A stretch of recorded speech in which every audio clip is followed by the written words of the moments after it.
RD at the time he was arrested. Kasi may katanungan, di ba? At may sinasabi si Attorney Medialdea na hindi daw pinakita sa Pangulo. Pwede bang may sumagot?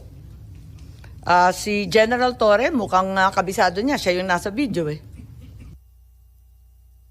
Again, ma'am? Hindi. Yung warrant nung natanggap ninyo yung warrant, naipakita ba yung ICC warrant sa Pangulo, kay Pangulo Duterte? Pinakita ba ninyo sa kanya? Nung inaresto siya, di ba, obligado kayo magpakita ng warrant. Yes, ma'am. Anong pinakita nyo? Right at the tube, ma'am, the Yusik Nikiti, together with PG Fadulyon, together with me, gave them the electronic copy through retired General Munti Agudo, ma'am, because that's their condition. They don't recognize the diffusion order. They really want to